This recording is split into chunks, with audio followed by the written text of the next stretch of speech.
Hello students, welcome to BSACI. BSACI বেলুড়ে তোমাদের সকলকে স্বাগত জানাই।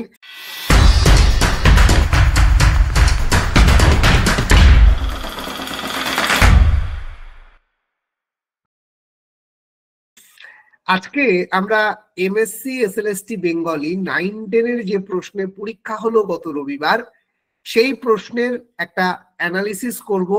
এটা কোনো ইউটিউব ক্লাস নয় বা এটা শুধু আনসার কি দেওয়া নয়, এখানে আমরা প্রতিটা উত্তর কেন সেই উত্তরটা হলো যুক্তি সহ আলোচনা করব তোমাদের সামনে। আমরা এ কারণেই ক্লাসটা লাইভ ক্লাস করেছি, যাতে তোমাদের কোনো রকম কোনো ডাউটস যদি থেকে থাকে যে কোনো প্রশ্নে, সেই প্রশ্ন যখন আসছে তোমরা স্যারের কাছ থেকে সেই ডাউটটা ক্লিয়ার করে নিতে পারো। কারণ শুধু আনসার কির দিন আর নেই, বরং প্রতিটা প্রশ্নের সঠিক অ্যানালিসিস করাটা প্রয়োজন। কারণ এই অ্যানালিসিস আগামী দিনের পথ চলতে সাহায্য করবে। আগামী দিনে এসএসসি এসএলএসটি যে পরীক্ষা হতে চলেছে, সেখানে কি ধরনের প্রশ্ন আসতে পারে, কিরকম ভাবছে কমিশন, সেটার কিন্তু একটা রূপরেখা পাওয়া যেতে পারে। তো আজকে সেই ক্লাসে আমরা পেয়ে গেছি আমাদের সকলের প্রিয় সৌমিক সাহা স্যারকে। সৌমিক স্যারকে বিএসএসিআই স্বাগত জানাই, এবং আমি আর একটুও সময় নষ্ট করব না, আমি স্যারকে অনুরোধ করব আজকের ক্লাস শুরু করার জন্য। স্যার। Thank you sir. সকল স্টুডেন্টকে আমার তরফ থেকে অনেক অনেক শুভেচ্ছা রইল, তারা যেন সাফল্য লাভ করে। সকলকে শুভ সন্ধ্যা জানিয়ে আর কোনো রকম কথা না বাড়িয়ে আমরা সরাসরি প্রশ্ন এবং তার যে উত্তর এবং তার যে অ্যানালিসিস তাতে চলে যাব। তোমরা এখানে দেখতে পাচ্ছ যে প্রথম প্রশ্ন রয়েছে দ্য ক্যাপটিভ লেডি, এটি এই গ্রন্থের রচয়িতাকে। এখানে গেরাসিম স্টেফানোভিচ লেবেদেভ আছে, মধুসূদন দত্ত আছে, বঙ্কিমচন্দ্র চট্টোপাধ্যায় আছে, হানা ক্যাথরিন মুলেন্স রয়েছে। এটি হচ্ছে মধুসূদন দত্তের লেখা। এবার প্রশ্ন, মধুসূদন দত্তের লেখা এটি হচ্ছে কাব্য। মধুসূদন দত্তের যখন মাত্র 25 বছর বয়স, তোমরা সকলেই জানো যে তিনি কিন্তু ইংরেজি ভাষা দিয়ে তিনি কিন্তু তার সাহিত্য জীবন শুরু করেছিলেন। তার যখন মাত্র 25 বছর বয়স, তার 1824 সালে জন্ম। 25 বছর বয়স অর্থাৎ 1849 সালে তিনি কিন্তু এটি লিখেছিলেন। তাহলে এই প্রশ্নের উত্তর কিন্তু হবে মধুসূদন দত্ত। অর্থাৎ এখানে যে বি অপশন রয়েছে, সেই বি অপশনটা কিন্তু এক্ষেত্রে উত্তর হবে। তোমাদের যদি কোনো প্রশ্নে কোনো রকম কিছু অসুবিধা থাকে বা কিছু কনফিউশন থাকে, তোমরা কিন্তু একটুখানি রেসপন্স করবে। এবার এখানে আমরা দেখতে পাচ্ছি যে ব্যথার বাঁশি, এই ব্যথার বাঁশি এই কবিতাটির মূল কাব্যগ্রন্থ কি? এখানে মূল কাব্যগ্রন্থ হচ্ছে নকশি কাঁথার মাঠ। নকশি কাঁথার মাঠ, যার রচনাকাল 1929, এবং তোমরা সকলেই জানো যে পল্লী কবি জসিমউদ্দিনের লেখা হচ্ছে এই নকশি কাঁথার মাঠ, যেখানে কিন্তু আমরা রূপাই এবং সাজুর যে প্রণয় কাহিনী সেটা কিন্তু দেখতে পাই। তাহলে এই ব্যথার বাঁশি কবিতাটির মূল কাব্যগ্রন্থ কিন্তু নকশি কাঁথার মাঠ, যেটি অপশন এ রয়েছে এখানে, সেটি কিন্তু। এবং রূপাই সাজুর প্রণয় কাহিনীকে নিয়ে 1929 সাল, যার রচনাকাল নকশি কাঁথার মাঠ। প্রথম বিদ্যাসুন্দর কাব্য লেখেন যে মুসলমান কবি? তোমাদেরকে এ প্রসঙ্গে একটুখানি বলে রাখি যে তোমরা ইসলামী সাহিত্যের ইতিহাস নিয়ে অনেকে খুব পড়াশোনা করেছো, কিন্তু এখান থেকে দেখতে পাচ্ছ যে প্রশ্ন সংখ্যা এটিই রয়েছে। যাই হোক, তা প্রথম বিদ্যাসুন্দর কাব্য লেখেন যে মুসলমান কবি, তিনি হচ্ছেন সাবিরিদ খান। অর্থাৎ এখানে আমরা যে অপশন এ দেখতে পাচ্ছি, এ সাবিরিদ খান। আসলে 16 শতাব্দীর গোড়ার দিকে রচিত একটি রোমান্টিক প্রণয় কাব্য হচ্ছে এই বিদ্যাসুন্দর, যার কাহিনী কিন্তু কালিকা মঙ্গলের অন্তর্গত। এই সাবিরিদ খানের জন্ম চট্টগ্রাম জেলার নানুপুরে। এছাড়া তিনি এই বিদ্যাসুন্দর কাব্য ছাড়াও তিনি রচনা করেছিলেন রসুল বিজয়, হানিফা ও কয়রাপরি ইত্যাদি সকল রচনা। তাহলে প্রথম বিদ্যাসুন্দর কাব্য লেখেন মুসলমান কবি সাবিরিদ খান, অপশন এ যেটি রয়েছে। এবং এই সাবেরিদ খানের জন্ম চট্টগ্রাম জেলার নানুপুরে। তার অন্যান্য সাহিত্যকর্মের মধ্যে রসুল বিজয়, হানিফা ও কয়রাপরি ইত্যাদি উল্লেখযোগ্য। এবং ষোড়শ শতাব্দীর গোড়ার দিকে রচিত রোমান্টিক প্রণয়কাব্য হচ্ছে এই বিদ্যাসুন্দর, যার কাহিনী কিন্তু কালিকা মঙ্গলের অন্তর্গত। আমি পরবর্তী প্রশ্নে যাব এবার। পরবর্তী যে প্রশ্ন আমরা এখানে দেখতে পাচ্ছি যে বাঁধনহারা উপন্যাসটির লেখক কে? বাঁধনহারা উপন্যাসটির লেখক হচ্ছে নজরুল ইসলাম। আসলে বাঁধনহারা হচ্ছে একটি পত্রোপন্যাস, অর্থাৎ পত্রের মাধ্যমে উপন্যাসটা এগিয়ে চলেছে, উপন্যাসের কাহিনী। করাচিতে থাকাকালীন নজরুল ইসলাম এই উপন্যাসটি লেখেন এবং এই উপন্যাসটি মুসলিম ভারত পত্রিকায় প্রকাশিত হয়। গ্রন্থাকারে এর প্রকাশ কাল হচ্ছে 1927 জুন মাস, যার বাংলা সাল হচ্ছে 1334 বঙ্গাব্দ। এই উপন্যাসে মোট 10টি চরিত্র রয়েছে এবং কেন্দ্রীয় চরিত্রের মধ্যে উল্লেখযোগ্য চরিত্র হচ্ছে নুরুল, মেহবুবা প্রমুখরা। তাহলে বাঁধনহারা উপন্যাসটির লেখক হলেন নজরুল ইসলাম, যেটি এই প্রশ্নের ক্ষেত্রে অপশন এ রয়েছে, সেই অপশন এ হবে উত্তর, নজরুল ইসলাম। নজরুল ইসলাম, যার আমরা সময়কাল জানি 1899 থেকে 1976। বাঁধনহারা ছিল একটি পত্রোপন্যাস, অর্থাৎ পত্র বা চিঠির মাধ্যমে উপন্যাসের কাহিনী এগিয়ে চলেছে। করাচিতে থাকাকালীন সময় তিনি এই উপন্যাসটি লেখেন এবং উপন্যাসটি মুসলিম ভারত পত্রিকায় প্রকাশিত হয়। গ্রন্থাকারে এর প্রকাশকাল হচ্ছে 1927 জুন মাস, যার বাংলা সাল 1334 বঙ্গাব্দ। এই উপন্যাসে মোট চরিত্র সংখ্যা 10টি। এর কেন্দ্রীয় চরিত্রের মধ্যে উল্লেখযোগ্য চরিত্রগুলি হল নুরুল, মেহবুবা প্রমুখেরা। এবং যদি আমরা 2013 সালে তানভীরুল হক, আসফা খাতুন প্রমুখেরা এই উপন্যাসের কিন্তু ইংরেজি অনুবাদ করেন।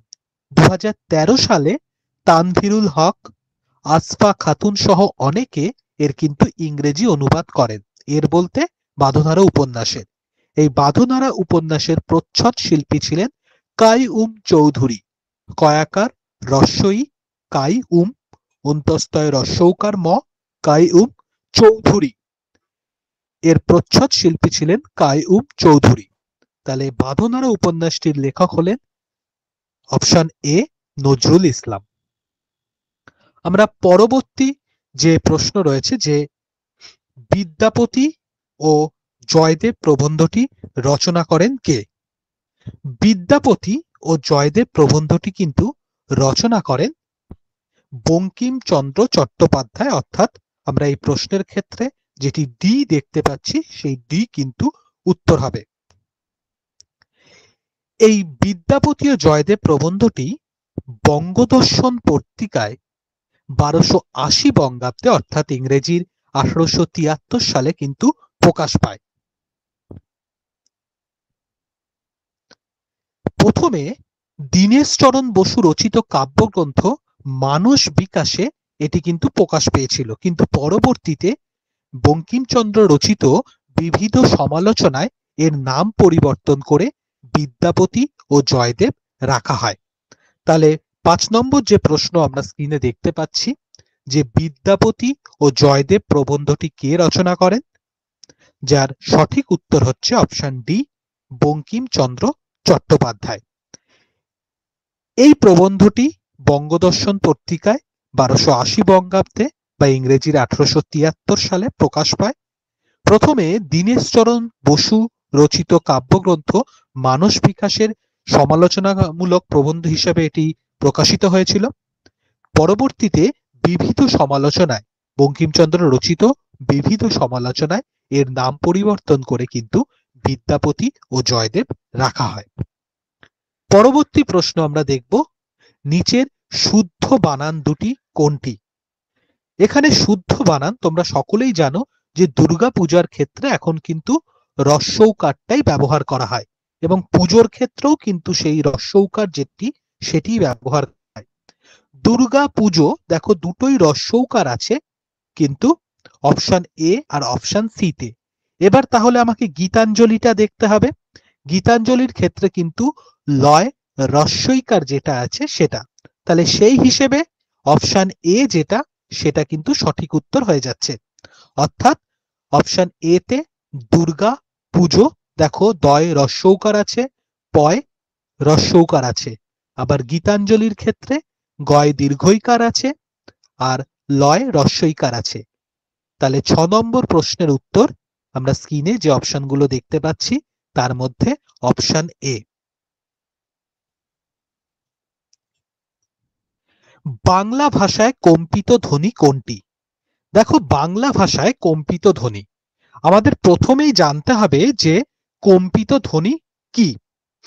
দেখো আমরা উচ্চারণের মাধ্যমেই বুঝে যাব কোনটি কম্পিত ধ্বনি।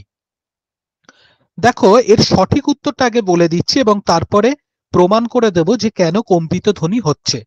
যে প্রথম উত্তর রয়েছে যে র, অর্থাৎ বয়বিন্দু র বা বয়শূন্য র যাই বলো, সেই র অপশন এ। দেখো র র জীবের যে অগ্রভাগ সেটা কিন্তু কম্পিত হচ্ছে র, তাই এটি কিন্তু কম্পিত ধ্বনি। তাহলে এক্ষেত্রে সঠিক উত্তর হচ্ছে অপশন এ, যেটি রয়েছে বয়শূন্য র বা বয়বিন্দু র। এবার যেটা রয়েছে যে চণ্ডীর আদেশে ধায় ড্যাশ, বীর হনুমান না অষ্টগজরাজ না চারি মেঘ না নদ নদীগণ। দেখো অষ্টগজরাজ, চারি মেঘ, নদ নদীগণ এই প্রসঙ্গগুলো কিন্তু আমরা যে কলিঙ্গ দেশে যে ঝড় বৃষ্টি তার মধ্যে কিন্তু পাবো। এবং স্বাভাবিকভাবেই অষ্টগজরাজ কিন্তু যে এত পরিমাণে মুষলধারে যে বৃষ্টি দিচ্ছে সেটাও কিন্তু আমরা দেখতে পেয়েছিলাম কবিতাটিতে। তাই এক্ষেত্রে কিন্তু অনেকেরই কিন্তু একটুখানি গুলিয়ে যাওয়ার প্রবণতা এই প্রশ্নের ক্ষেত্রে দেখা দিতেই পারে। প্রথমে আমরা বলি সঠিক উত্তরটা হবে হচ্ছে অপশন ডি, নদ নদীগণ। কেন? কারণ একটি লাইন রয়েছে শেষের দিকে, সেই লাইনটি হচ্ছে এরকম: চণ্ডীর আদেশে ধায় নদ নদীগণ, অম্বিকা মঙ্গল গান শ্রীকবি কঙ্কন। একদম কবিতাতেই কিন্তু এই লাইনটি রয়েছে যে চণ্ডীর আদেশে ধায় নদ নদীগণ, অম্বিকা মঙ্গল গান শ্রীকবি কঙ্কন। তাই এক্ষেত্রে কিন্তু সঠিক উত্তর অপশন ডি, নদ নদীগণ। আর অষ্টগজরাজের যে প্রসঙ্গটা রয়েছে সেটা কিন্তু যে জলের যে ব্যাপকতা, যে বৃষ্টির যে ব্যাপকতা সেটাকে বোঝাতে অষ্টগজরাজের যে উপমা তার ব্যবহার করা হয়েছে। যে 8টা হাতি মিলে জল দিলে যে পরিমাণ জল দেয়া হয় যেন আকাশ থেকে সে পরিমাণ বৃষ্টি হচ্ছে। এর পরবর্তী আমরা যে প্রশ্ন দেখব সেটি হচ্ছে এ কোর্স ইন মডার্ন লিঙ্গুইস্টিক্স গ্রন্থটি প্রণেতা কে বা প্রণেতা হলেন? সঠিক উত্তর হচ্ছে অপশন এ, চার্লস হকেট। সঠিক উত্তর অপশন এ, চার্লস হকেট। এই চার্লস হকেটের যে সময়সীমা ছিল সেটি ছিল 1916 থেকে 2000 অব্দি। তিনি একজন আমেরিকান ভাষাবিদ ছিলেন এবং এই যে এ কোর্স ইন মডার্ন লিঙ্গুইস্টিক এই গ্রন্থটি তিনি 1958 সালে রচনা করেন। তাহলে 9 যে প্রশ্ন এ কোর্স ইন মডার্ন লিঙ্গুইস্টিক্স এই গ্রন্থটির প্রণেতা হচ্ছেন অপশন এ, চার্লস হকেট। অর্থাৎ সঠিক উত্তর অপশন এ, চার্লস হকেট। এই চার্লস হকেটের সময়সীমা 1916 থেকে 2000। তিনি একজন আমেরিকান ভাষাবিদ ছিলেন এবং এই এ কোর্স ইন মডার্ন লিঙ্গুইস্টিক গ্রন্থটি তিনি 1958 সালে রচনা করছেন। এর পরবর্তীতে আমরা যেটা দেখব সেটা হচ্ছে অপশন মাফ করবে প্রশ্ন নাম্বার 10, নীলদর্পণ নাটকের ইংরেজি অনুবাদ হলো। এক্ষেত্রে কিন্তু অনেকেরই দুটো জায়গায় গুলিয়ে গেছে, সেটা হচ্ছে অপশন এ আর অপশন বি। কারণ দ্য ইন্ডিগো প্ল্যান্টিং মিরর আমরা অনেক ছোট থেকেই জেনে এসেছি, কিন্তু এবার প্রশ্ন তাহলে বিটা কেন গোলচ্ছে? সেখানে কি Nildarpan or the indigo planting mirror দেওয়া রয়েছে সেই কারণের জন্য? হ্যাঁ, একদম সেই কারণের জন্যই। আমরা জানি যে নীলদর্পণ নাটকটি 1860 সালে রচিত হয় এবং এর ইংরেজি অনুবাদ মধুসূদন দত্ত করেন, যেটা কিন্তু সম্পাদনা করেছিলেন রেভারেন্ড জেমস লং। যদিও এই নিয়ে একটু বিতর্ক রয়েছে, তা যাই হোক, আমি সেই বিতর্কের অংশে যাচ্ছি না। আমরা যদি নীলদর্পণ নাটকের প্রচ্ছদটা দেখি, প্রথম পেজে কিন্তু বা প্রচ্ছদে কিন্তু আমরা দেখতে পাবো যে নীলদর্পণ, NILDARPAN এবং অর দিয়ে দ্য ইন্ডিগো প্ল্যান্টিং মিরর, এই দুটি কিন্তু শব্দ লেখা রয়েছে। যদিও এর মধ্যে দুটি শব্দ নেই, অনেক শব্দ রয়েছে। এই নীলদর্পণ এবং দ্য ইন্ডিগো প্ল্যান্টিং মিরর, এই দুটি কিন্তু লাইন রয়েছে। তাই এক্ষেত্রে কিন্তু সঠিক উত্তর হবে অপশন বি, অর্থাৎ Nildarpan or the indigo planting mirror. এবং তোমাদের জ্ঞাতার্থে বলে রাখি, প্রচ্ছদে কিন্তু এই অর শব্দেরও উল্লেখ রয়েছে। প্রথমে নীলদর্পণ, তারপরে অর, তারপরে দ্য ইন্ডিগো প্ল্যান্টিং মিরর। তাই এক্ষেত্রে কিন্তু সঠিক উত্তর option B, Nildarpan or the indigo planting mirror. আমরা এবার 11 নম্বর প্রশ্নের উত্তরে চলে যাব। 11 নম্বর ক্ষেত্রে আমরা দেখব, বলছে রূপের পাথারে আখি ডুবিয়া রহিল পদটির রচয়িতাকে। এই পদটি পূর্বরাগ পর্যায়ের পদ এবং এটি কিন্তু জ্ঞানদাস রচিত পদ, অর্থাৎ এই 11 নম্বর প্রশ্নের সঠিক উত্তর কিন্তু হবে অপশন বি, জ্ঞানদাস। এটি পূর্বরাগ পর্যায়ের একটি পদ। এরপরে আমরা দেখব যে পরবর্তী যে প্রশ্ন, 12 নম্বর প্রশ্ন, যে history of Bengali language and literature, এই গ্রন্থটি লিখেছেন কে? এই গ্রন্থটি লিখেছেন অপশন সি তে যিনি রয়েছেন, অর্থাৎ দীনেশ চন্দ্র সেন। এই দীনেশ চন্দ্র সেনের সময়সীমা ছিল 1866 থেকে 1939 এবং 1896 সালে তিনি কিন্তু এই গ্রন্থটি রচনা করেন। তাহলে 12 নম্বর প্রশ্ন, history of Bengali language and literature, এই গ্রন্থটি লিখেছেন দীনেশ চন্দ্র সেন। 1896 সালে তিনি এই গ্রন্থটি রচনা করেন এবং এই দীনেশ চন্দ্র সেনের সময়সীমা ছিল 1866 থেকে 1939 অব্দি। এর পরবর্তীতে আমরা যে প্রশ্ন রয়েছে সেখানে নজর দেব। সৈয়দ আলাওলের ষষ্ঠতম ও শেষ রচনার নাম কি? আমরা জানি সৈয়দ আলাওলের অ্যাকচুয়াল শ্রেষ্ঠ যে রচনা, মাফ করবে আমি প্রশ্নের ক্ষেত্রে শেষ রচনা না বলে শ্রেষ্ঠ রচনা বলে ফেলেছিলাম হয়তো, আমি প্রশ্নটা আরেকবার পড়ছি। 13 নম্বর প্রশ্নে রয়েছে সৈয়দ আলাওলের ষষ্ঠতম ও শেষ রচনার নাম কি? এই সৈয়দ আলাওল বললেই আমাদের তার শ্রেষ্ঠ রচনা যেটা পদ্মাবতীর নাম কিন্তু মাথায় চলে আসে, যেটি 1627 সালে তিনি লিখেছিলেন। এই সেকেন্দার নামা এটা কিন্তু তার ষষ্ঠতম এবং শেষ রচনা ছিল, অর্থাৎ 13 নম্বর প্রশ্নের সঠিক উত্তর হবে অপশন এ, সেকেন্দার নামা, যার রচনাকাল 1671 থেকে 72। তাহলে 13 নম্বর প্রশ্নের অর্থাৎ সৈয়দ আলাওলের ষষ্ঠতম ও শেষ রচনার নাম হলো অপশন এ, সেকেন্দার নামা। সঠিক উত্তর অপশন এ। 14 নম্বর প্রশ্ন,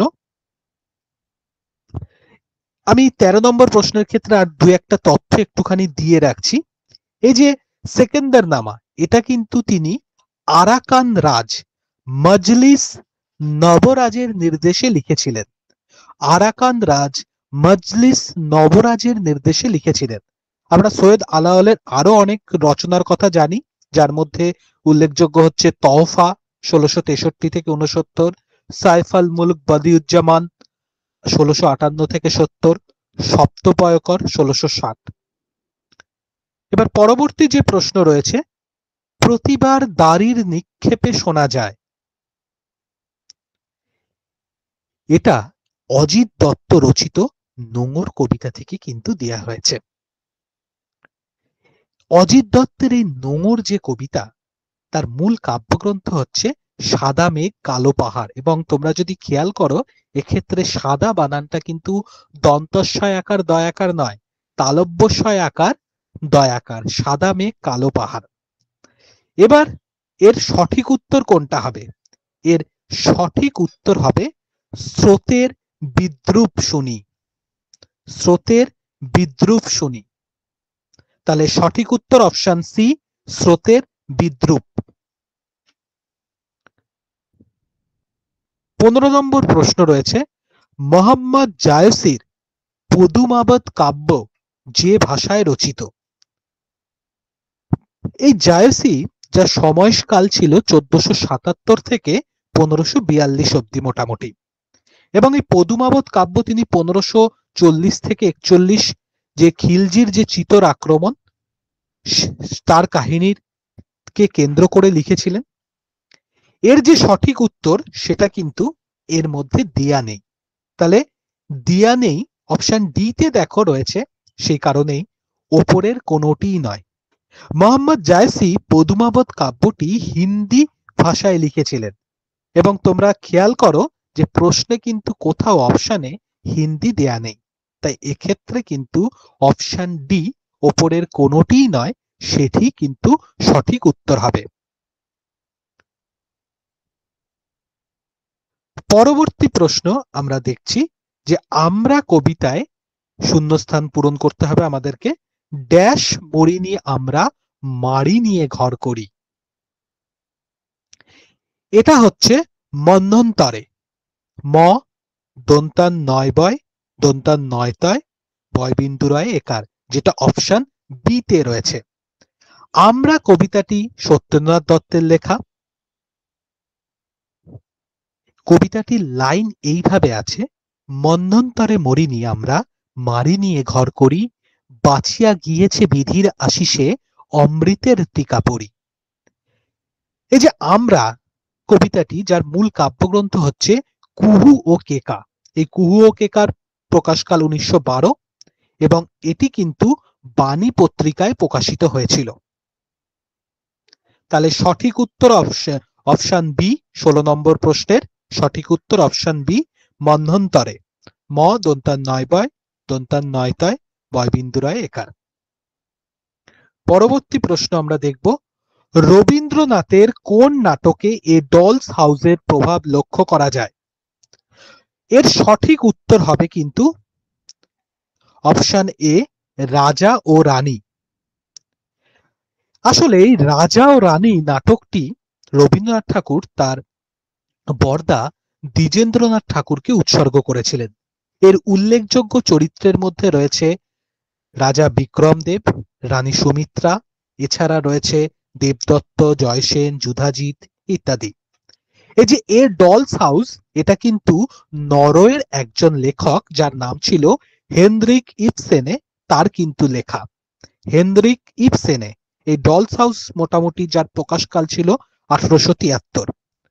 এই ডলস হাউস হেনরিক ইবসেনের যে রচনা, তার প্রভাব কিন্তু লক্ষ্য করা যায় রবীন্দ্রনাথের রাজা ও রানী নাটকে। তাহলে 17 নম্বর প্রশ্ন, রবীন্দ্রনাথের কোন নাটকে এ ডলস হাউসের প্রভাব লক্ষ্য করা যায়?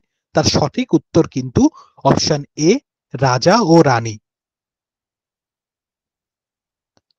তার পরবর্তী প্রশ্ন আমরা দেখব যে ব্যাকরণ কৌমুদী গ্রন্থটি কে রচনা করেন? ব্যাকরণ কৌমুদী গ্রন্থটি রচনা করেন ঈশ্বরচন্দ্র বিদ্যাসাগর। অর্থাৎ 18 নম্বর প্রশ্নের সঠিক উত্তর অপশন বি, ঈশ্বরচন্দ্র বিদ্যাসাগর। 1853-তে এই গ্রন্থটি প্রকাশ পায়, এবং এই গ্রন্থের কিন্তু 5টি খণ্ড ছিল। তাহলে 18 নম্বর প্রশ্নের অর্থাৎ ব্যাকরণ কৌমুদী গ্রন্থ রচনা করেন, সঠিক উত্তর অপশন বি, ঈশ্বরচন্দ্র বিদ্যাসাগর। পরবর্তী প্রশ্ন, এখনো সেই ফুল দুলছে, ফুল দুলছে ফুল, কখন ফুল দুলছে? নীরেন্দ্রনাথ চক্রবর্তী রচিত আবহমান কবিতার লাইন এটি, যার মূল কাব্য ছিল অন্ধকার বারান্দা, অন্ধকার বারান্দা। এবং পরবর্তীতে নীরেন্দ্রনাথ চক্রবর্তীর যে কবিতা সমগ্রের যে প্রথম খণ্ড, তার কিন্তু অন্তর্ভুক্ত হয় এই আবহমান কবিতাটি। এই 19 নম্বর প্রশ্নের সঠিক উত্তর হবে অপশন এ, সন্ধ্যার বাতাসে। তাহলে দেখো আমরা কি দেখলাম এখানে, যে এখনো সেই ফুল দুলছে ফুল দুলছে ফুল, এটি নীরেন্দ্রনাথ চক্রবর্তীর আবহমান কবিতার অংশ এবং এর সঠিক উত্তর অপশন এ, সন্ধ্যার বাতাসে। এই আবহমান কবিতাটি থেকে এই লাইনটি নেওয়া হয়েছে। আবহমান কবিতাটির মূল কাব্য হলো অন্ধকার বারান্দা, এবং যেটি পরে অর্থাৎ এই কবিতাটি, আবহমান কবিতাটি পরবর্তীতে নীরেন্দ্রনাথ চক্রবর্তীর কবিতা সমগ্রের যে প্রথম খণ্ড তার অন্তর্ভুক্ত হয়। এবার পরবর্তী যে প্রশ্ন রয়েছে, খুব হয়েছে হরি এইবার সরে পড়ো, এই উক্তিটি কে করেন? তোমরা সকলেই জানো যে এই প্রশ্নটি কিন্তু সুবোধ ঘোষের যে বহুরূপী যে গল্প সেখান থেকে নেওয়া হয়েছে, এবং বহুরূপীর উৎস হচ্ছে গল্প সমগ্রের ৩য় খণ্ড। সুবোধ ঘোষের রচিত গল্প সমগ্রের ৩য় খণ্ড কিন্তু এই বহুরূপী গল্পের উৎস। এবং কাশীনাথ ড্রাইভার, অর্থাৎ আমরা এখানে যে অপশন এ দেখতে পাচ্ছি কাশীনাথ, সেটি কিন্তু এর সঠিক উত্তর। কাশীনাথ বাসের ড্রাইভার ছিল এবং হরিদা যখন বিভিন্ন রকম বহুরূপী সাজ সেজে বাস স্ট্যান্ডে গিয়ে যাত্রীদের বিভিন্ন রকম ভাবে ভয় দেখাতো, তাদের থেকে পয়সা আদায় করত, তখন কিন্তু কাশীনাথ ড্রাইভার এই কথাটা বলেছিল যে খুব হয়েছে এবার সরে পড়ো। তাহলে 20 নম্বর প্রশ্নের সঠিক উত্তর হচ্ছে অপশন এ, কাশীনাথ।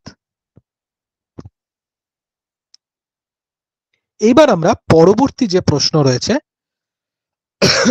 সেখানে যাব। বেগম রোকেয়ার মতিচুর গ্রন্থটি হলো একটি কি? প্রবন্ধ সংগ্রহ, গল্প সংকলন, উপন্যাস না কবিতা গ্রন্থ? এর সঠিক উত্তর হবে অপশন এ, প্রবন্ধ সংগ্রহ। এই মতিচুর প্রবন্ধ সংগ্রহটির রচনাকাল 1904। তোমরা সকলেই জানো বেগম রোকেয়া কিন্তু একজন মহিলা হয়েও তিনি কিন্তু মহিলাদের শিক্ষা প্রসারের জন্য, এছাড়া সামাজিক বিভিন্ন রকম অন্যায়ের বিরুদ্ধে তিনি কিন্তু সরব হয়েছিলেন। সাখাওয়াত মেমোরিয়াল গার্লস স্কুল তিনি কিন্তু তার বদান্যতায় কিন্তু প্রতিষ্ঠিত হয়েছিল। পরবর্তী একদম খুব সহজ একটা প্রশ্ন, গন্ধর্ব নারায়ণ মিত্র কার ছদ্মনাম ছিল? একদম সহজ একটা উত্তর, সেটা হচ্ছে অপশন সি, দীনবন্ধু মিত্র। তাহলে 22 নম্বর প্রশ্ন, অর্থাৎ গন্ধর্ব নারায়ণ মিত্র ছদ্মনাম নিয়েছিলেন, সঠিক উত্তর অপশন সি, দীনবন্ধু মিত্র। আমরা পরবর্তী যে প্রশ্ন রয়েছে সেখানে চলে যাব। শতরঞ্জ কে খিলাড়ি।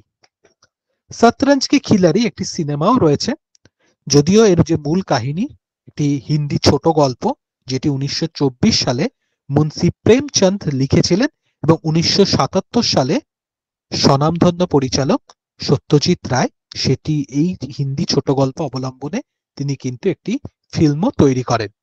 তাহলে 23 নম্বর প্রশ্নের সঠিক উত্তর হচ্ছে অপশন এ, মুন্সি প্রেমচন্দ। পরবর্তী প্রশ্ন রয়েছে, জনসমুদ্রে নেমেছে জোয়ার, হৃদয় আমার চড়া, এই উদ্ধৃত অংশের কবি কে? এই উদ্ধৃত অংশের কবি হলেন অপশন বি, বিষ্ণু দে। এটি তার ঘোড়সওয়ার কবিতার অংশবিশেষ, যার রচনাকাল ছিল 1935-এর 5ই জানুয়ারি, এবং এর মূল কাব্যগ্রন্থ চোরাবালি, যার রচনাকাল 1938, এবং এটি কিন্তু পরিচয় পত্রিকায় প্রকাশ পেয়েছিল 1343 শ্রাবণ মাসে। এই যে মূল কাব্য গ্রন্থ চোরাবালি সেটি তিনি উৎসর্গ করেছিলেন রবীন্দ্রনারায়ণ ঘোষকে। তাহলে 24 নম্বর প্রশ্ন, জনসমুদ্রে নেমেছে জোয়ার, হৃদয় আমার চড়া, এই উদ্ধৃত অংশের কবি হলেন অপশন বি, বিষ্ণু দে। অর্থাৎ 24 নম্বর প্রশ্নের সঠিক উত্তর অপশন বি, বিষ্ণু দে। 25 নম্বর প্রশ্ন, যার পোশাকি নাম স্টাইলাস, শ্রীপান্থ, যার আসল নাম ছিল নিখিল সরকার, তার রচিত হারিয়ে যাওয়া কালি কলম থেকে কিন্তু এই যে অংশটি সেটি কিন্তু নেওয়া হয়েছে, তোমরা জানো হয়তো।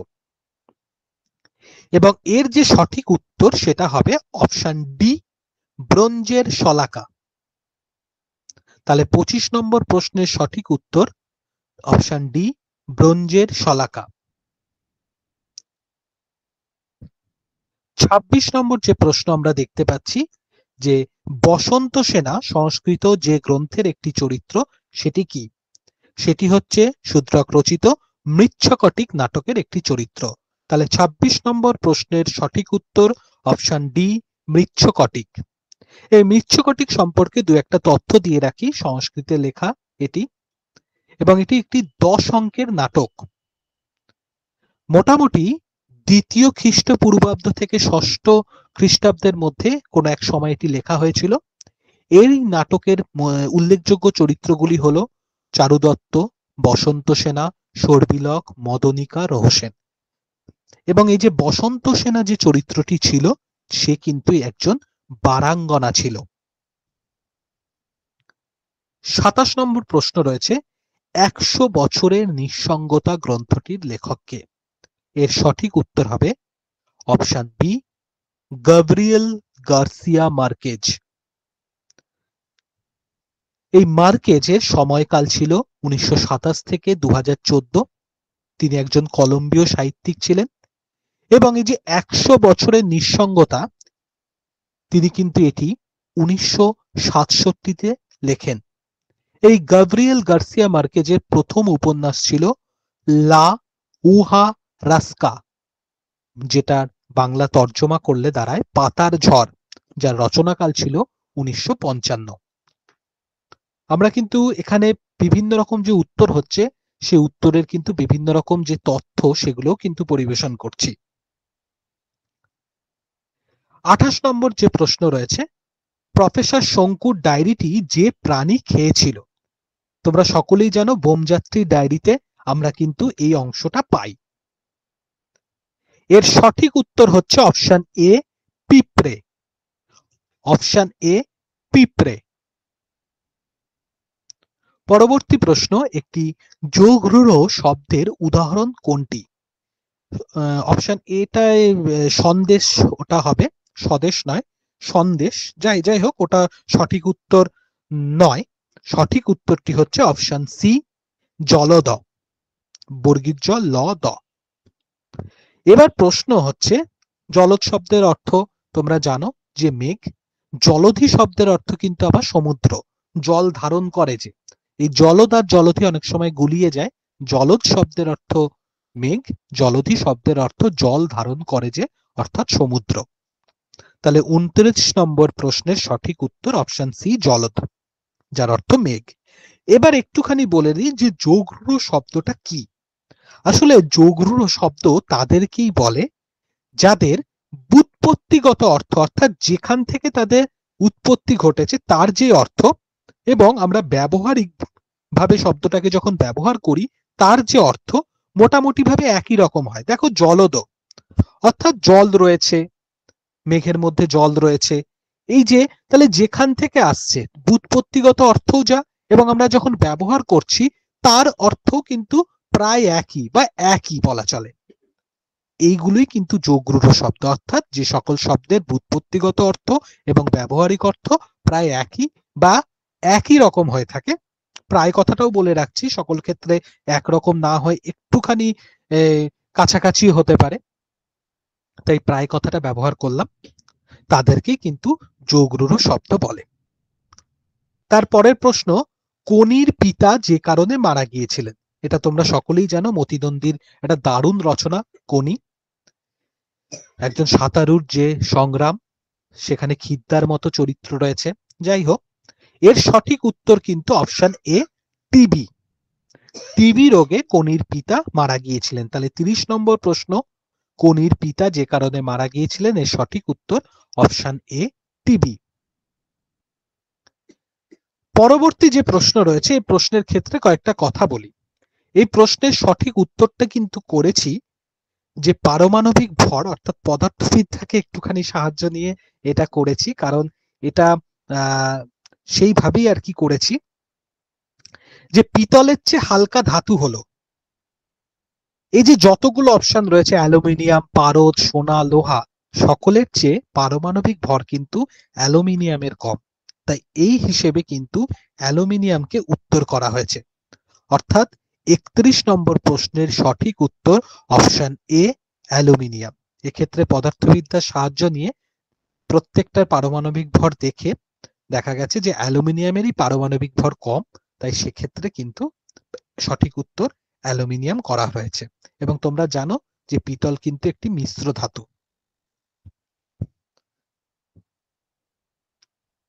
তার পরবর্তী যে প্রশ্ন রয়েছে, কোনি গল্পে লীলাবতীর টেলারিং শপের নাম কি ছিল? একদম একটা সহজ প্রশ্ন, যার সঠিক উত্তর অপশন সি, প্রজাপতি। কোনি গল্পে লীলাবতীর টেলারিং শপের নাম ছিল অপশন সি, প্রজাপতি। পরবর্তী প্রশ্ন, আমি কি হেরিলাম নিশি স্বপনে, পদ্যের কবিকে? পদ্যের কবি সঠিক উত্তর অপশন সি, কমলাকান্ত ভট্টাচার্য।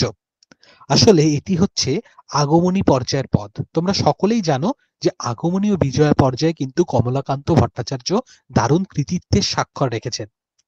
এবং এই যে উমাজ, সেখানে আমাদের একজন ঘরের মেয়ে হিসেবে কিন্তু দেখা দিয়েছে। এবং তাকে ঘিরে তার মায়ের যে চিন্তা, ঘুম ভেঙে যাচ্ছে দুঃস্বপ্নে, এবং সে গিরিরাজকে জানাচ্ছে তার দুঃস্বপ্নের কথা, যে সে কি দেখলো, এই রাত্রিকালীন স্বপ্নে সে কি দেখলো সেটা সে গিরিরাজকে জানাচ্ছে। সেই অনুষঙ্গে কিন্তু এই লাইনটি ব্যবহার করেছেন স্বয়ং কমলাকান্ত ভট্টাচার্য। তাহলে 33 নম্বর প্রশ্নের সঠিক উত্তর অপশন সি, কমলাকান্ত ভট্টাচার্য।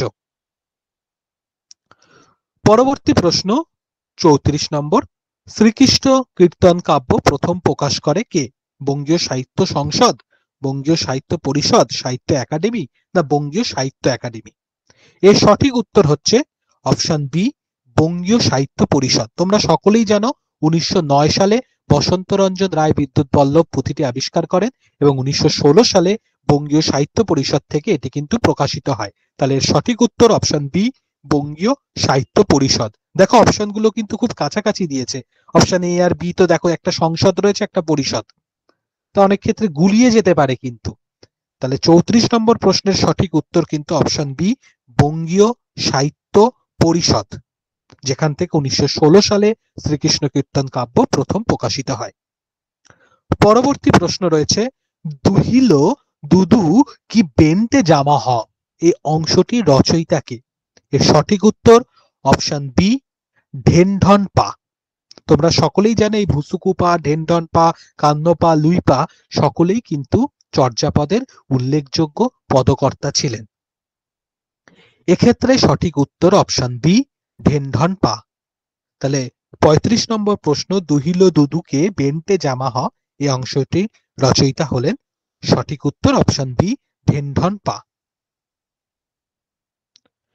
36 নম্বর প্রশ্নের যে উত্তর, এক্ষেত্রে দুটো একটা কথা বলবো, অনেক ক্ষেত্রে এই প্রশ্নটা একটু গুলিয়ে যাওয়ার সম্ভাবনা রয়েছে, যে অন্তঃমধ্য বাংলার ভাষার একটি সাহিত্যিক নিদর্শন কোনটি?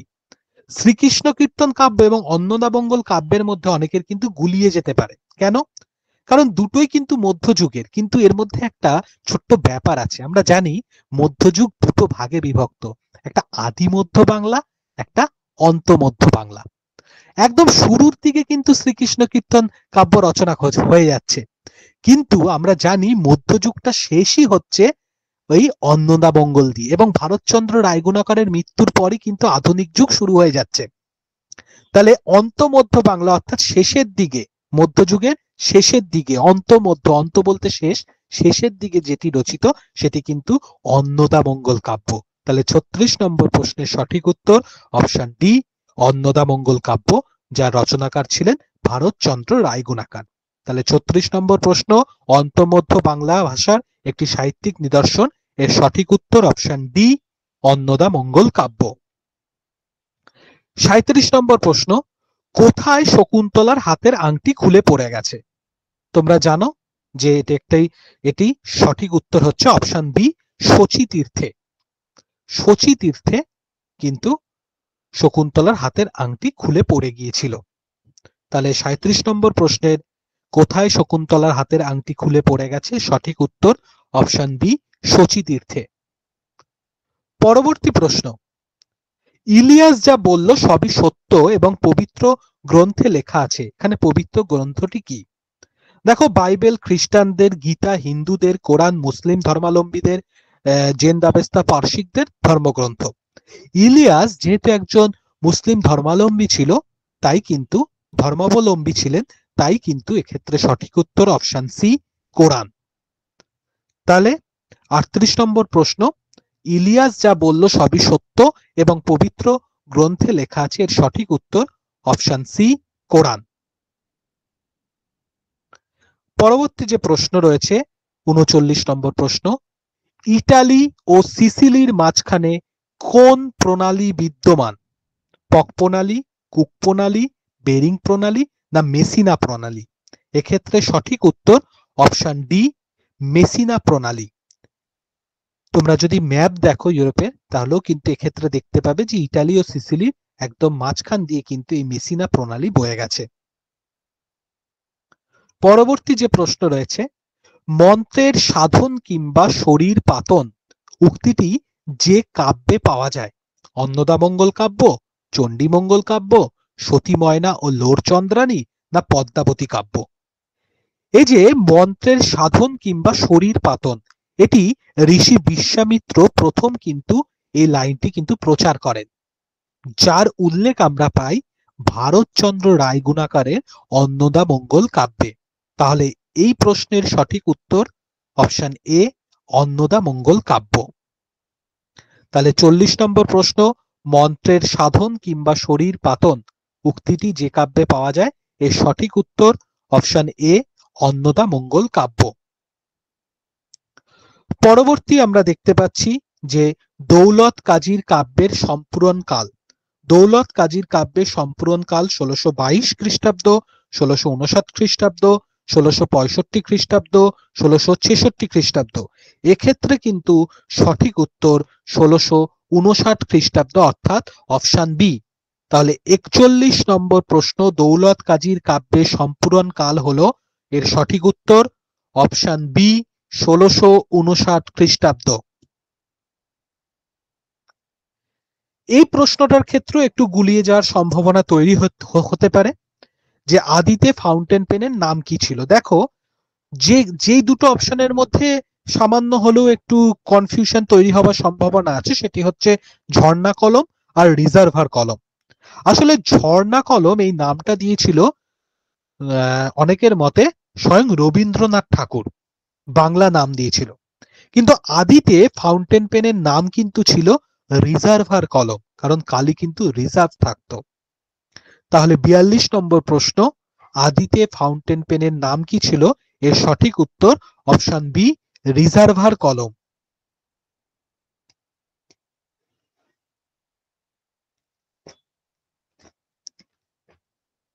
পরবর্তী প্রশ্ন, ক্ষিতিজদার স্ত্রীর নাম কি? একটু আগেই তোমরা দেখেছো টেলারিং শপের নাম তার প্রজাপতি, এবং সেক্ষেত্রে আমরা নামটা পেয়েছিলাম।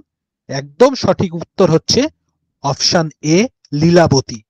তাহলে 43 নম্বর প্রশ্ন, ক্ষিতিজদার স্ত্রীর নাম, এর সঠিক উত্তর অপশন এ, লীলাবতী। পরবর্তী প্রশ্ন, মহারাষ্ট্রের স্টেট চ্যাম্পিয়ন কে ছিলেন? এর সঠিক উত্তর অপশন বি, রমা যোশী। তাহলে 44 নম্বর প্রশ্ন, মহারাষ্ট্রের স্টেট চ্যাম্পিয়ন ছিলেন অপশন বি, রমা যোশী। সঠিক উত্তর অপশন বি, রমা যোশী। অর্গাসের চশমার পাওয়ার, তোমরা জানো এটা হচ্ছে শঙ্কুর থেকে দিয়েছে, শঙ্কুর ডায়েরি থেকে।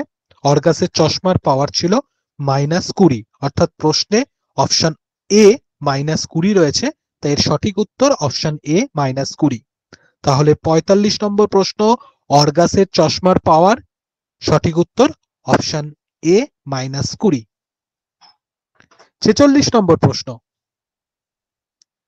সুকুমার সেন রচিত সাহিত্যের ইতিহাস বইটির নাম কি ছিল?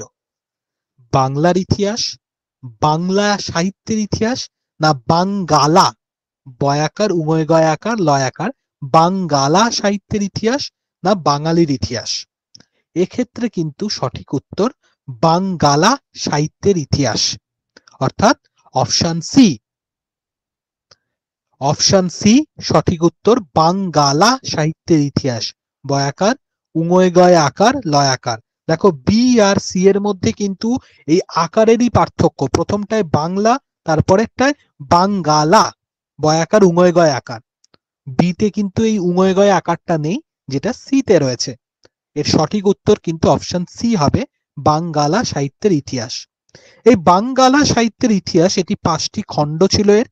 এর প্রথম খণ্ড 1940 সালে কিন্তু প্রকাশিত হয়েছিল। পরবর্তী প্রশ্ন রয়েছে, ঘনরাম চক্রবর্তীর কাব্য রচনা শেষ হয় কত সালে? এর সঠিক উত্তর অপশন ডি, 1711 খ্রিস্টাব্দে। তোমরা সকলেই জানো ঘনরাম চক্রবর্তীর কাব্যের নাম ছিল অনাদিমঙ্গল, এবং যেটা মোটামুটি অষ্টাদশ শতাব্দীর প্রথম দিকে কিন্তু রচিত হয়েছিল, এবং এই অনাদিমঙ্গল কাব্যের মধ্যে কিন্তু 24টি পালা ছিল। পরবর্তী প্রশ্ন, প্রমথ চৌধুরীর গদ্যকে ইস্পাতের ছুরি বলেছেন কে? এর সঠিক উত্তর অপশন বি, রবীন্দ্রনাথ ঠাকুর। ত্রিজামা সংকলনের রচয়িতা কে? এর সঠিক উত্তর, সঠিক উত্তর হচ্ছে যতীন্দ্রনাথ সেনগুপ্ত। তোমরা দেখবে হয়তো ওখানে যতীন্দ্র মোহন রয়েছে, কিন্তু ওটা যতীন্দ্রনাথ হবে। তাহলে অপশন ডি সঠিক উত্তর, যতীন্দ্রনাথ সেনগুপ্ত। অনেকের প্রশ্নপত্রে যতীন্দ্র মোহন আছে হয়তো। এই যতীন্দ্রনাথ সেনগুপ্ত, যার সময়সীমা মোটামুটি 1887 থেকে 1954, তাকে দুঃখের কবিও বলা হয় বা দুঃখবাদী কবিও বলা হয়। তার এই ত্রিজামা সংকলন, যেটি 1948 প্রকাশিত হয়, তার মধ্যে কিন্তু মরীচিকা 1923, মরুশিখা 1927, মরুমায়া 1930, এই 3টি কিন্তু ছিল। পরবর্তী প্রশ্ন, জাপানি জার্নালের রচয়িতা কে? এর সঠিক উত্তর অপশন ডি, বুদ্ধদেব বসু। 1962 সালে বুদ্ধদেব বসু রচনা করেন জাপানি জার্নাল নামে একটি প্রবন্ধ। এই বুদ্ধদেব বসুর সময়সীমা ছিল 1908 থেকে 74 অব্দি। তার প্রথম কাব্য ছিল মর্মবাণী 1925, এবং শেষ কাব্যগ্রন্থ ছিল স্বাগত বিদায় 1971। পরবর্তী প্রশ্ন, স্ত্রী চরিত্র বর্জিত রবীন্দ্রনাথের একটি নাটকের নাম। এর সঠিক উত্তর অপশন সি, বৈকুণ্ঠের খাতা।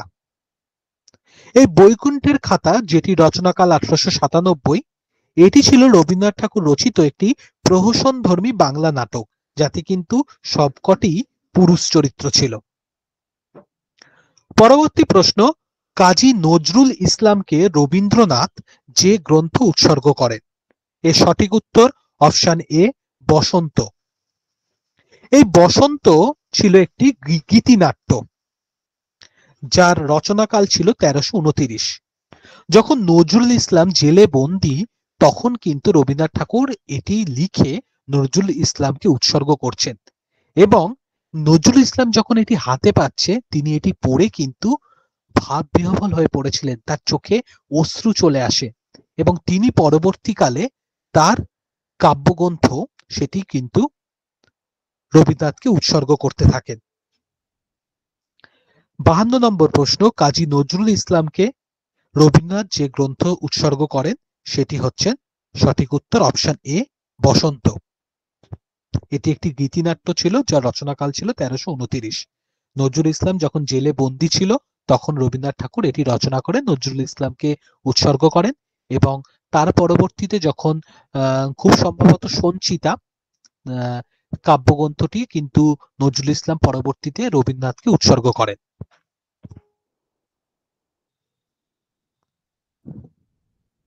যতদূর মনে পড়ছে, সঞ্চিতা কাব্যগ্রন্থটি নজরুল ইসলাম রবীন্দ্রনাথ ঠাকুরকে উৎসর্গ করেছিলেন। পরবর্তী প্রশ্ন, দেশাত্মবোধক গান সারে জাহাঁ সে আচ্ছার রচয়িতা কে? এর সঠিক উত্তর অপশন সি, ইকবাল। তোমরা সকলেই জানো তিনি ইরানে বিশেষভাবে পরিচিত, পাকিস্তানে পরিচিত। এই ইকবাল, মোহাম্মদ ইকবালের সময়সীমা ছিল 1877 থেকে 1936, এবং পাকিস্তানের জাতীয় কবি ছিলেন কিন্তু এই ইকবাল। পরবর্তী প্রশ্ন, কোরিওলেনাস এর রচয়িতা কে? এর সঠিক উত্তর অপশন এ উইলিয়াম শেক্সপিয়ার। এই উইলিয়াম শেক্সপিয়ারের সময়সীমা ছিল 1564 থেকে 1616 অব্দি। এই কোরিওলেনাস এটি একটি ট্র্যাজেডি নাটক ছিল যার রচনাকাল ছিল 1608, যার প্রথম মুদ্রণ হয়েছিল 1623 সালে। তাহলে কোরিওলেনাস একটি ট্র্যাজেডি নাটক যার রচনাকাল 1608 এবং এটি প্রথম মুদ্রিত হয়েছিল 1623 সালে। পরবর্তী প্রশ্ন, কৃত্তিবাসের পিতা ও মাতার নাম কি ছিল? সঠিক উত্তর অপশন সি বনমালী ও মালিনী। তোমরা জানো কৃত্তিবাসের জন্ম হয়েছিল 1381 সালে আনুমানিক এবং মৃত্যু হয়েছিল আনুমানিক 1461-তে। আনুমানিক শব্দটা ব্যবহার করলাম কারণ অনেক এই নিয়ে বিতর্ক রয়েছে। পরবর্তী যে প্রশ্ন রয়েছে, রহস্যেন কোন গ্রন্থের চরিত্র? রহস্যেন মৃচ্ছকটিকম নাটকের চরিত্র, অর্থাৎ সঠিক উত্তর অপশন এ মৃচ্ছকটিকম। মৃচ্ছকটিকম। পরবর্তী যে প্রশ্ন রয়েছে, গোধিকা রাক্ষাছি বান্ধি দিয়া জাল ধরা, রাক্ষাছি ধ্বনি পরিবর্তনের কোন রীতি? এটি কিন্তু সঠিক উত্তর হবে অপশন এ অপিনিহিতি। একটু আসি এবার অপিনিহিতি সম্পর্কে। কেন অপিনিহিতি হবে? দেখো, অপিনিহিতি তখনই হয়, এই যে রাক্ষাছি এইটা এসেছে কিন্তু অনেকে স্বরসঙ্গতিও করেছে, কারণ স্বরসঙ্গতি এই কারণে বা অপিনিহিতি এই কারণে আমি বলছি একটু ব্যাপারটা ভেঙে। কারণ আমরা জানি অপিনিহিতির ক্ষেত্রে যে দুটি স্বরধ্বনি থাকে তাদের মধ্যে একটা সন্ধি হয়, একটা মিলন হয় এবং তারা একে অপরের উপর প্রভাব বিস্তার করে তারা নতুন একটা স্বরধ্বনির আগমন ঘটায়। যেমন রাখিয়া থেকে রাইখা, সেখান থেকে রেখে ইত্যাদি। করিয়া থেকে কইরা, সেখান থেকে করে। স্বরসঙ্গতি সেটাই যখন দুটি ধ্বনি সঙ্গতি মানে সাম্য অবস্থা, দুটি ধ্বনির মধ্যে একটা সাম্য অবস্থা চলে আসে। রাক্ষাছি দেখো দুটোর ক্ষেত্রে আকার আসছে, তাই এক্ষেত্রে অনেকে স্বরসঙ্গতি ভাবছে, আবার অনেকে ভাবছে এটা অপিনিহিতি হবে, তবে বেশিরভাগ ক্ষেত্রে এটা অপিনিহিতিটাই কিন্তু হওয়ার সম্ভাবনা প্রবল। পরবর্তী যে প্রশ্ন রয়েছে, কাল রজনীতে ঝড় হয়ে গেছে রজনীগন্ধা বনে, উক্তিটি যে কবি করেছেন, এই উক্তিটি করেছেন বিষ্ণুদে তার ক্রেসিডা কবিতায়।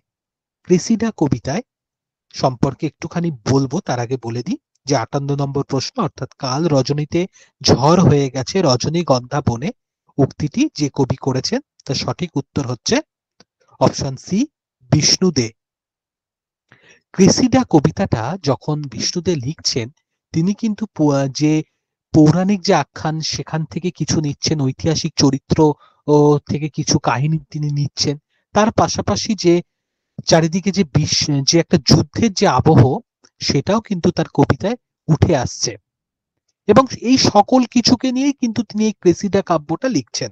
সেখানে প্রণয় কাহিনী রয়েছে, সেখানে ভয়াবহতা রয়েছে যুদ্ধের ইত্যাদি। পরবর্তী প্রশ্ন, ধোসা কোন ভাষা বংশ? ধোসা কিন্তু দ্রাবিড় ভাষা বংশীয় বা ভাষা বংশজাত, অর্থাৎ সঠিক উত্তর অপশন বি দ্রাবিড়। 59 নম্বর প্রশ্ন, ধোসা কোন ভাষা বংশ? এর সঠিক উত্তর অপশন বি দ্রাবিড়। পরবর্তী প্রশ্ন, আমরা বোচকা নামিয়ে একটা ড্যাশ গাছের তলায় সবাই বসলাম। তোমরা জানো এটা বিভূতিভূষণ বন্দ্যোপাধ্যায় শাবলতলার মাঠ থেকে নেওয়া হয়েছে, যার উৎস বিভূতিভূষণ বন্দ্যোপাধ্যায়ের গল্প সমগ্রের প্রথম খণ্ড। এর সঠিক উত্তর হবে অপশন এ কুল। পরবর্তী প্রশ্ন, নাহি চায় প্রাণ মম পাঠাইতে তোমা, কার সম্পর্কে বলা হয়েছে? এটা রাবণ ইন্দ্রজিৎ সম্পর্কে বলেছে, যে চারিদিকে রামচন্দ্রের সেনা কিভাবে উৎপাত করছে, তাদেরকে হারিয়ে দিচ্ছে, রাক্ষসকুলকে পর্যদুস্ত করছে। তাই এই রকম একটি যুদ্ধে ইন্দ্রজিৎকে সে পাঠাতে চাইছে না। এর সঠিক উত্তর তাই অপশন ডি ইন্দ্রজিৎ। পরবর্তী প্রশ্ন, রাধারানী কোথায় হ্রদ দেখতে গিয়েছিল? এর সঠিক উত্তর অপশন সি, মাহেশে। পরবর্তী প্রশ্ন, মাটি তো আগুনের মতোই হবে যদি তুমি ফসল ফলাতে না জানো, কথাটি বলেছেন কে? এর সঠিক উত্তর হবে অপশন বি, বীরেন্দ্র চট্টোপাধ্যায়। আমরা জানি ক্লাস 9-এর যে সাহিত্য সঞ্চয়ন রয়েছে তার যে জন্মভূমি আজও, সেখান থেকে কিন্তু এই লাইনটি নেওয়া হয়েছে। এই জন্মভূমি আজও এটির মূল যে উৎস সেটি হচ্ছে বেঁচে থাকার কবিতা। এই বীরেন্দ্র চট্টোপাধ্যায়ের অন্যান্য রচনার মধ্যে আমার যজ্ঞের ঘোড়া, রানুর জন্য ইত্যাদি উল্লেখযোগ্য। তার সময়সীমা ছিল 1920 থেকে 1985 অবধি। তাহলে 63 নম্বর প্রশ্ন, মাটি তো আগুনের মতো হবেই যদি তুমি ফসল ফলাতে না জানো, এই কথাটি বলেছেন সঠিক উত্তর অপশন বি, বীরেন্দ্র চট্টোপাধ্যায়। পরবর্তী প্রশ্ন, বাস্কির কোথাকার জনগোষ্ঠী? সঠিক উত্তর অপশন সি, রাশিয়া।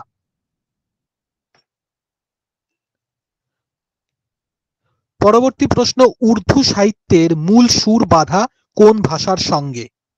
উর্দু সাহিত্যের মূল সুর বাঁধা, সঠিক উত্তর অপশন বি, ফার্সি। পরবর্তী প্রশ্ন, কিন্তু সেই শেষ দেখাটির ছবি আজও ভুলতে পারিনি, কে ভুলতে পারেনি? এখানে সঠিক উত্তর অপশন বি, এশা।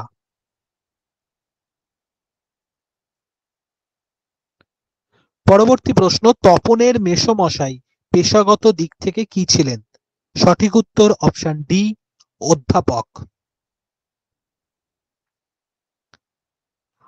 পরবর্তী প্রশ্ন, আয় আরো বেঁধে বেঁধে থাকি কথাটি কবিতায় ব্যবহৃত হয়েছে কবার? কবিতায় এই কথাটি দুবার ব্যবহার হয়েছে। তোমরা জানো দশম শ্রেণীর সাহিত্য সঞ্চয়নে এই আয় আরো বেঁধে বেঁধে থাকি কবিতাটি রয়েছে, যার রচনাকার হলেন শঙ্খ ঘোষ। তাহলে 68 নম্বর প্রশ্ন, আয় আরো বেঁধে বেঁধে থাকি কথাটি কবিতায় ব্যবহৃত হয়েছে, সঠিক উত্তর অপশন এ, দুইবার। পরবর্তী প্রশ্ন, শৈলজানন্দ ফাউন্টেনের সংগ্রহের নেশা পেয়েছিলেন কার কাছ থেকে? এর সঠিক উত্তর অপশন ডি, শরৎচন্দ্র চট্টোপাধ্যায়ের কাছ থেকে। পরবর্তী প্রশ্ন, পরশমণি পদটি চণ্ডীদাসের পদাবলী গ্রন্থের কত সংখ্যক পদ? এর সঠিক উত্তর অপশন বি, 42। তোমরা জানো ক্লাস 10-এর অর্থাৎ দশম শ্রেণীর সাহিত্য সঞ্চয়নে পরশমণি রয়েছে, এবং এই যে চণ্ডীদাস কিন্তু আক্ষেপানুরাগ এবং পূর্বরাগ পর্যায়ের শ্রেষ্ঠ কবি ছিলেন। পরবর্তী প্রশ্ন, আমার আজকের এই সম্মানের জন্য স্যান্ডারসন অনেকখানি দায়ী উদ্ধৃত অংশটি কোথা থেকে নেওয়া হয়েছে? সঠিক উত্তর অপশন বি, প্রফেসর শঙ্কু ও আশ্চর্য পুতুল।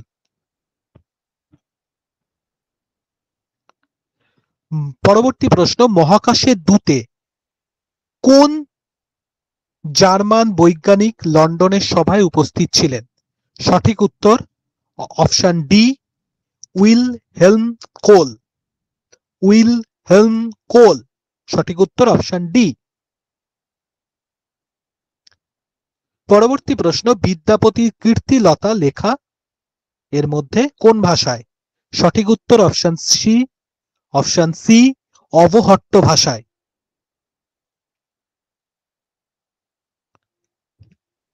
পরবর্তী প্রশ্ন, শ্রীরাম পাঁচালীর মূল রস কি?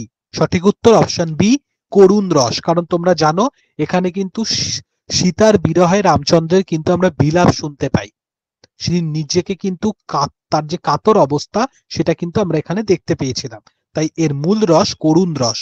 সঠিক উত্তর অপশন বি, করুণ রস। পরবর্তী প্রশ্ন, সতী ময়নার 12 মাসি কোন মাসের বর্ণনা দিয়ে শুরু হয়েছে? সঠিক উত্তর অপশন বি, আষাঢ় মাসের। সঠিক উত্তর অপশন বি, আষাঢ় মাসের।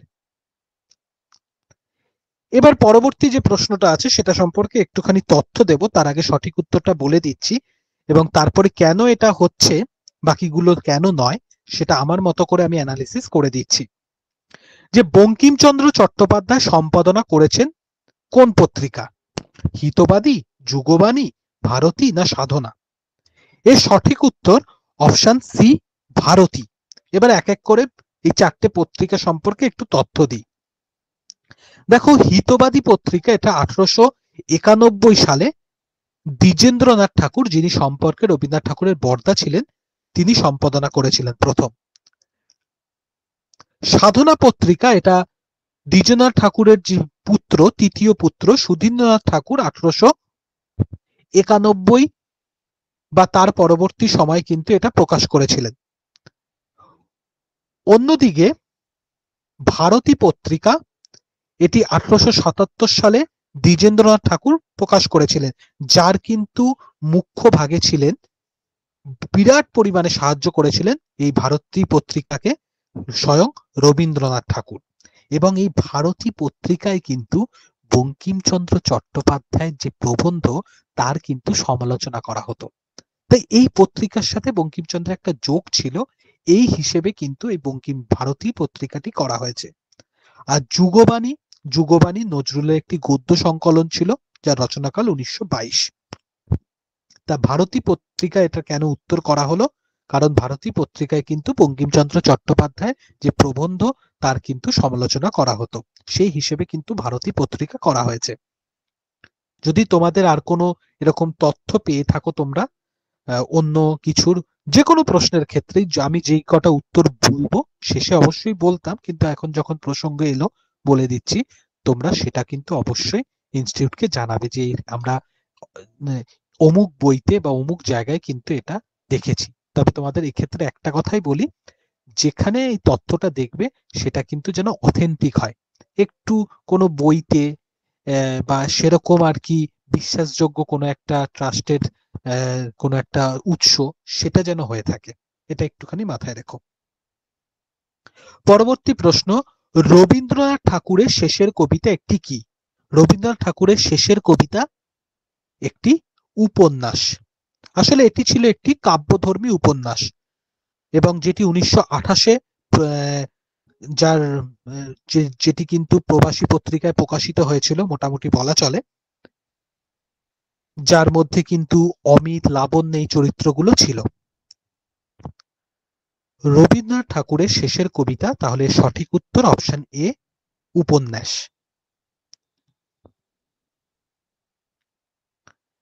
যার এ কাগজের নৌকা এই কাব্যের কবিকে? সঠিক উত্তর অপশন ডি, সুভাষ মুখোপাধ্যায়। এই সুভাষ মুখোপাধ্যায়ের প্রথম কাব্যগ্রন্থ ছিল 1940-এ পদাতিক। আর এই যে যার এ কাগজে নৌকা, যার এ কাগজের নৌকা, এর রচনাকাল ছিল 1989। তারপরের প্রশ্ন, গিরিশচন্দ্র ঘোষকে পেশাদারি থিয়েটারে নিয়ে আসেন কে? অনেকেই কিন্তু রামকৃষ্ণ আর অর্ধেন্দু শেখর মুস্তাফির মধ্যে গুলিয়ে ফেলেছে। রামকৃষ্ণ কিন্তু তাকে মোটিভেটেড করেছিল যে কোনো কাজ করতে, এবং গিরিশচন্দ্র ঘোষ কিন্তু রামকৃষ্ণ পরমহংসদেবের দ্বারা কিন্তু বহুল পরিমাণে কিন্তু তার যে চিন্তাধারা তার মধ্যে কিন্তু আমূল পরিবর্তন এসেছিল। আর অর্ধেন্দু শেখর মুস্তাফি, যিনি নীলদর্পণ নাটকে উড সাহেবের ভূমিকা অভিনয় করেছিলেন এবং যিনি কিন্তু অভিনয় দিক থেকে তুখর ছিলেন, তিনি কিন্তু গিরিশচন্দ্র ঘোষকে পেশাদারি থিয়েটারে নিয়ে আসেন। এবং এই অর্ধেন্দু শেখর মুস্তাফির সাথে কিন্তু গিরিশচন্দ্র ঘোষের যেমন সখ্যতা ছিল, তেমনি তারা একে অপরের কিন্তু প্রতিদ্বন্দ্বীও ছিলেন অভিনয়ের দিক থেকে। তাহলে এই গিরিশচন্দ্র ঘোষকে পেশাদারি থিয়েটারে নিয়ে আসেন, এর সঠিক উত্তর অপশন ডি, অর্ধেন্দু শেখর মুস্তাফি। পরবর্তী প্রশ্ন, বিজয় টেন্ডুলকারের দাঙ্গা নিয়ে লেখা নাটকের নাম কি? সঠিক উত্তর অপশন ডি, গিধারে, যার রচনাকাল মোটামুটি 1961 সাল নাগাদ। পরবর্তী প্রশ্ন, কোন ভাষার সাহিত্যিক অমৃত প্রীতম? এর সঠিক উত্তর অপশন ডি, পাঞ্জাবি। পরবর্তী প্রশ্ন, কোন রচনার মাধ্যমে এলিয়েটের কাব্যনাট্য রচনা প্রয়াসের সূচনা হয়েছিল? এর সঠিক উত্তর অপশন এ, দ্য রক। পরবর্তী প্রশ্ন, গোপীনাথ মহান্তির প্রথম উপন্যাস কোনটি? গোপীনাথ মহন্তির প্রথম উপন্যাস মন গহিরার চাষা, অর্থাৎ যেটি অপশন ডি রয়েছে। তাহলে গোপীনাথ মহন্তির প্রথম উপন্যাস, সঠিক উত্তর অপশন ডি মন গহিরার চাষা, যার রচনাকাল 1940। এখানে যে ডাডিবুডা আছে যার রচনাকাল ছিল 1944, আর পরজা যার রচনাকাল ছিল গোপীনাথ মহন্তির 1945। তাই সেই হিসাবে 1940 মন গহিরার চাষা অর্থাৎ অপশন ডি সঠিক উত্তর। পরবর্তী প্রশ্ন, তারাশঙ্কর কোন উপন্যাস লিখে জ্ঞানপীঠ পুরস্কার পেয়েছিলেন? এর সঠিক উত্তর অপশন এ গণদেবতা। 1967 সালে এই গণদেবতা উপন্যাসের জন্য তারাশঙ্কর বন্দ্যোপাধ্যায় জ্ঞানপীঠ পুরস্কার পান।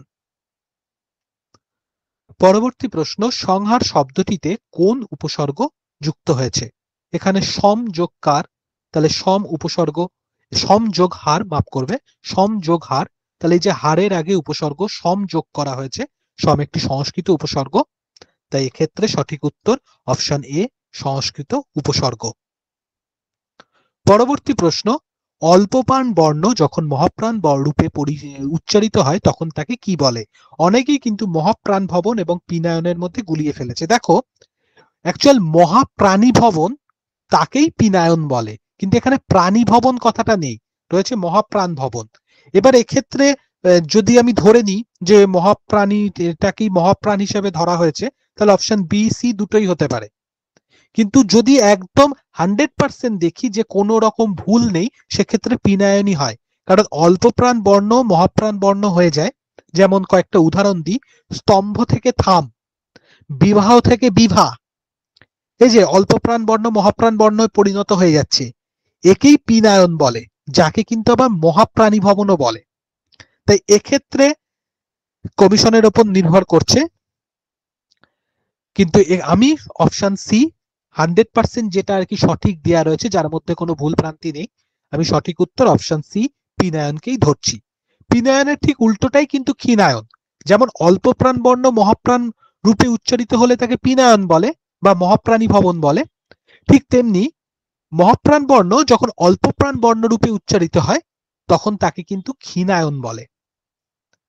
যাই হোক, আমি এক্ষেত্রে কিন্তু সঠিক উত্তর অপশন সি পিনায়ন ধরছি, যদি এটা কমিশনের বিচার্য, কারণ কথাটা হচ্ছে পিনায়ন বা মহাপ্রাণী ভবন, এখানে মহাপ্রাণ ভবন রয়েছে, তাই কমিশন কি হিসাবে এই অপশনটা দিয়েছে, কারণ দুটোই তো সিমিলিয়ার, যাকেই পিনায়ন বলে, পিনায়ন বা মহাপ্রাণী ভবন। 100% কারেক্ট রয়েছে পিনায়নে, যার মধ্যে কোনো রকম কিছু ভুল ভ্রান্তি নেই, তাই সেই হিসাবে আমি সঠিক উত্তর সি করছি এই প্রশ্নের। তার পরের প্রশ্ন রয়েছে, জেদালো শব্দটি কি?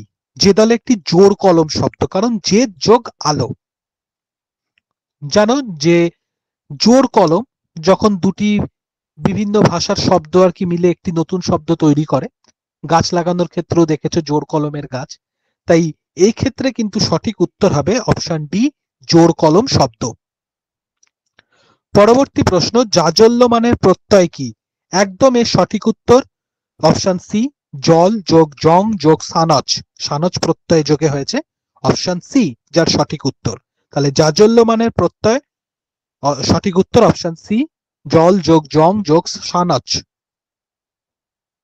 পরবর্তী প্রশ্ন, সন্দেশ যেটা অর্থ সংবাদ, মিষ্টান্ন, এই শব্দার্থ পরিবর্তনের কোন রীতি এটা? দেখো, সন্দেশ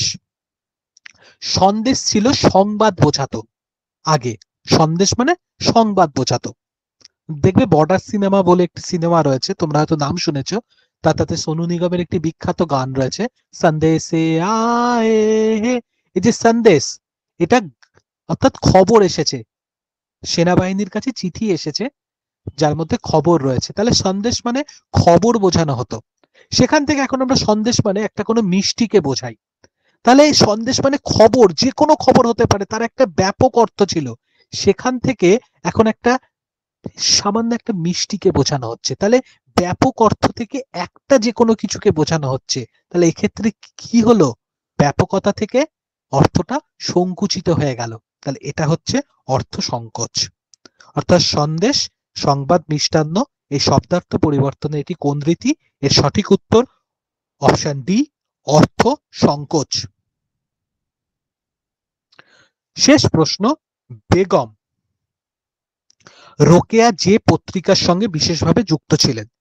এর সঠিক উত্তর অপশন সি, মহিলা, যার সম্পাদক ছিলেন গিরিশচন্দ্র সেন। কিন্তু একটু এখানে বলে রাখি, নবনূর নিয়ে অনেকের কনফিউশন হতে পারে। নবনূরে কিন্তু তার যে লেখা সেটা কিন্তু কি কয়েকটা লেখা বেরিয়েছিল, কিন্তু এক্ষেত্রে সঠিক উত্তর অপশন সি, মহিলা। তাহলে বেগম রোকেয়া যে পত্রিকার সঙ্গে বিশেষভাবে যুক্ত ছিলেন, এর সঠিক উত্তর অপশন সি, মহিলা, যার সম্পাদক ছিলেন গিরিশচন্দ্র সেন। তোমাদের থেকে অবশ্যই ফিডব্যাক নেব, কিন্তু তার আগে কয়েকটা কথা বলে নি। প্রথম কথা হচ্ছে, দেখো প্রত্যেকটা প্রশ্নের আমি আমার মতো করে অ্যানালিসিস করলাম। প্রত্যেকেই মানুষ, তাই যদি কোনো রকম কোনো প্রশ্নের ক্ষেত্রে দেখো যে কনফিউশন তৈরি হয়েছে, তোমরা কিন্তু অবশ্যই সেটা জানাবে ইনস্টিটিউটকে। এবং জানাবে বলতে তোমরাও কিন্তু কোনো একটা অথেন্টিক বই এবং বিশ্বাসযোগ্য কোনো উৎস কিন্তু নির্ভর করে তারপরে কিন্তু সেটা জানাবে। মানে যখন তুমি বলছো যে স্যার এটা বলেছেন, আমার মনে হচ্ছে এটা, আমি তখন কিন্তু তোমাকে একটুখানি জানাতে হবে যে তুমি এই বইটিতে দেখেছো বা অমুক জায়গায় দেখেছো, সেটা কিন্তু একটু উল্লেখ করে দিও। তাহলে পরবর্তীতে সেটা সুবিধা হয় আর কি সংশোধনের ক্ষেত্রে। আর তোমাদের এইবারে অ্যানালিসিসের পর সকলেরই যেটা আর কি ভাববার বিষয় বা চিন্তার বিষয়, সেটা হচ্ছে যে কাট অফ কেমন থাকতে পারে। দেখো প্রশ্নের তোমরা দেখেছো যে প্রশ্নকে কিন্তু কঠিন বলা চলে না, প্রশ্ন কিন্তু ভালোই হয়েছে বলা চলে। যাই হোক, পরীক্ষা নিয়ে হয়তো কিছু জায়গার বিভিন্ন রকম ঘটনা ঘটেছে, যা নিয়ে হয়তো একটা দ্বন্দ্ব বা সন্দেহ বা একটা অন্য কিছুর একটা বাতাবরণ তৈরি হয়েছে। আমি সেসব প্রসঙ্গে যাচ্ছি না। মোট কথা এখনো অবধি সমস্ত কিছু ঠিকঠাক আছে। তো দেখো কাট অফ কিন্তু হাই থাকবে, কারণ প্রশ্ন কিন্তু খুব মানে আমি বলবো যে পড়াশোনা করলে কিন্তু হয় আর কি, বা হবে। তোমরা নিজেরাই বুঝেছো, আমি তোমাদের থেকেও মতামত নেব অবশ্যই। তাই সেক্ষেত্রে কিন্তু মোটামুটি 60% বা তার আপ কিন্তু কাট অফ থাকবে, এটা কিন্তু ধরে নিতেই পারো। এই হচ্ছে আমার মতামত। এবার যদি তোমাদের কারো কোনো মতামত থাকে, কিছু থাকে, তোমরা কিন্তু অবশ্যই সেটা জানাবে।